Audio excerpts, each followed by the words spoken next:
You may be seated. Ladies and gentlemen, boys and girls, there are 2 pages in our Siddur, our prayer book, we can only read on this Shabbat. Let me tell you why.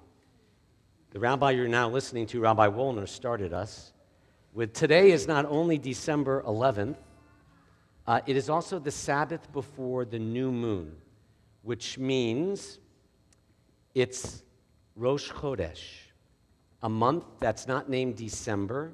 It's named Tevet. Everybody say Tevet. It has 3 letters, Tet, Bet, and Taf. And the Tet stands for what this season, the first letter stands for what the season and the purifying oil of Hanukkah represent. The Tet stands for Tahara, which is purity, distilling what really matters. Family, faith, our religious community, being together.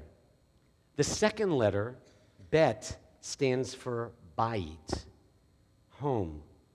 As winter break approaches for students and the national holidays of Christmas and New Year's, which give us at least 2 days off to spend time at home with family and relative, I think it was Dorothy who said there's no place like home, and she's right. There's nothing better than shalom in the home.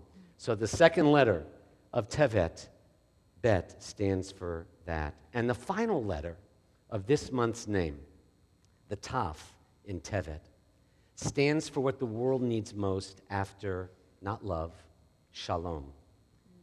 Even though the world could use love, after shalom, wholeness, harmony, and peace, the world needs the last letter of Tevet, Tikva, which is hope, the hope that Hanukkah brings, the hope of faith.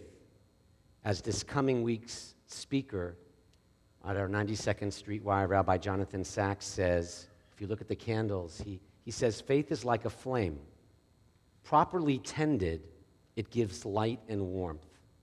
But let loose, extreme forms of not just religion, but extremism in general can burn and divide and destroy.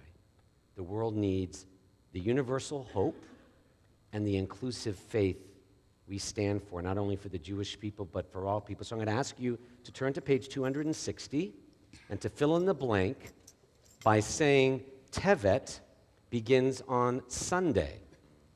The next month is Shvat, January 11th, by the way. We'll celebrate Tu B'Shvat, and then it's the countdown to Purim and Passover. That's Jewish time.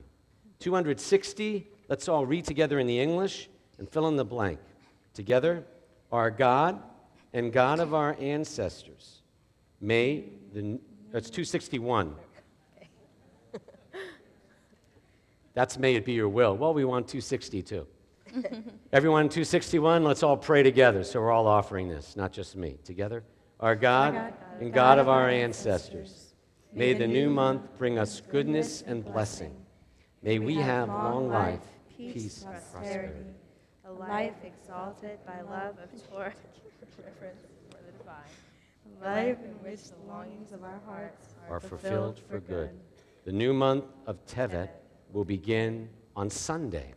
Together on 264, here you'll see why. I don't have to tell you why. We can only read this tonight on Shabbat Hanukkah. Together, we thank you for the miracles, for the redemption, for the mighty deeds and saving acts brought about by you, and for the wars which you waged for our ancestors in the days of old.